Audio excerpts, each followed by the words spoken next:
Although, next week's episode isn't going to be for Pharaoh's Trap, but another little side project I'm currently working on. Next week's episode.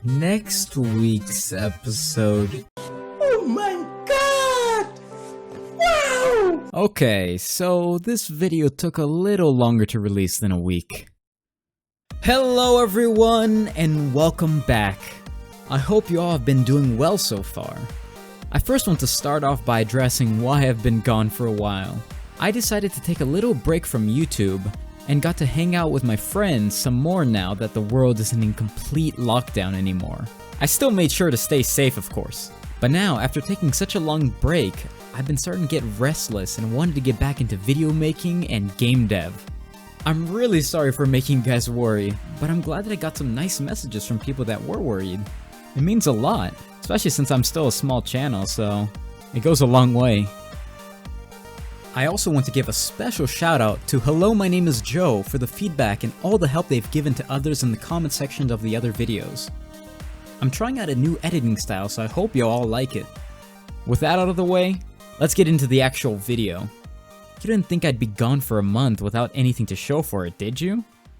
Of course you didn't. You can see from the time of the video anyways. Let's just get into it. As I was saying earlier, I was catching up on some of my favorite Twitch streamers.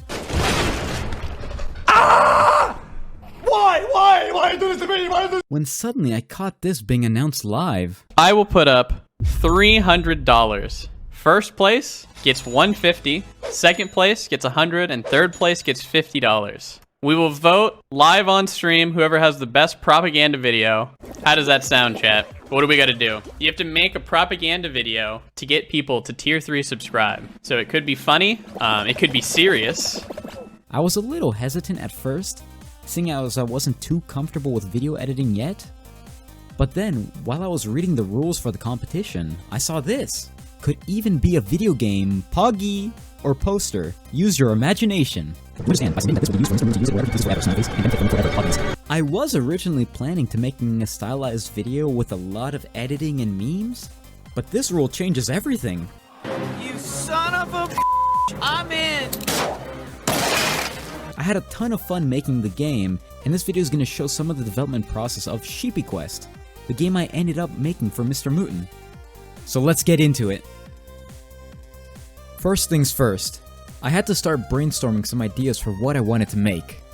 I didn't have too much time to work on it since I also had other projects like Pharaoh's Traps and Life that needed to be taken care of, so I made sure to keep my scope small. No MMORPGs or procedurally generated games, something simple and fun. With that in mind, one of the ideas I was playing around with at the beginning was a pachinko sort of game, but it didn't feel very fun to me. I think it's mainly because of only the audience was going to be able to play and the streamer just sits there watching. Which does work for other games that have more complex obstacle courses, like this Marbles games that streamers used to play, but I don't have enough time for that. The due date is September 4th, I gotta go fast! And besides, that game destroys stream's bit rates and makes everything look like it was recorded on a potato anyways. Chat! This is up! Chat, this is up in chat! This is your ball, this is your name! Then I thought about this game that I've recently been playing on my phone called Skyforce Reloaded. Not sponsored, by the way, I just like playing the game. It's a modern top-down scrolling shoot-'em-up game that's got me really hooked because of how good it looks and feels. Anyways, once I had my mind set, I started quickly implementing a lot of the basic behaviors of the game, such as moving around and being bound to the screen, some background movement, turrets that have different shooting behaviors such as aiming at the player, or just doing burst shots in circular directions. And even the ability to fire back at enemies, cause what's the point of getting shot at if you can't even shoot back? So far it was looking pretty good, but I just wasn't feeling the game yet, and I couldn't quite put my finger on it. I played around with it a little more by adding some particle effects to the deaths, but it just felt so bland. I even started losing motivation to finish the project because I didn't think it was up to par to compete with what the other people were going to make. So I decided to quit partway through the project since I'd rather work on something else instead. Then one day I got a random spike of motivation and thought, f it. If I win or not, it won't really matter. I started this project and I might as well finish it. I already have tons of other projects that I've done in the past that end up never getting finished. I can't let the number keep going up.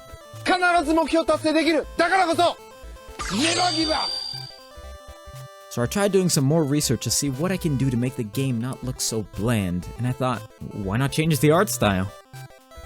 It seems like the most obvious step since a lot of people use Kenny's art packs, thus making the game feel more generic. But if I change the art style somehow, then it wouldn't feel as generic. Genius, Renan. Thanks, other Renan. All in a day's work.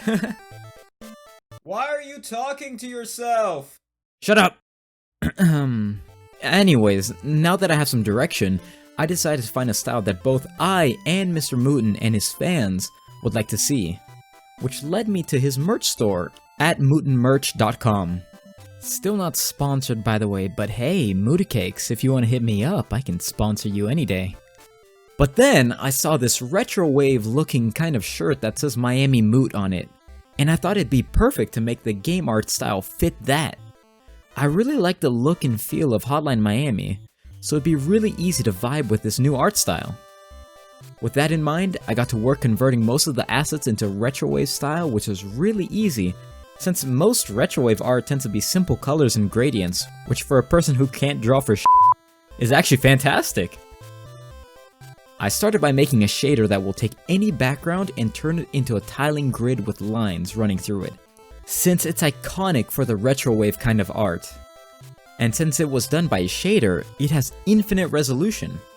I can zoom the background in and out without having to worry about blurry textures. Then I got to work on another shader that will take art assets and turn them into simple colors that I can tweak. And with a combination of some post-processing in Bloom, it really made the shader shine, even though it's a really simple shader. With those relatively simple steps completed, I was feeling a lot more confident in having this project seen through to the end. I was actually starting to have fun working on the game. When these videos were recorded, it was on August 28th, so I only had a week left till I had to submit the game. I thought there was no way anything could go wrong from here. I have so much time. Foreshadowing is a narrative device in which suggestions or warnings about events to come are dropped or planted.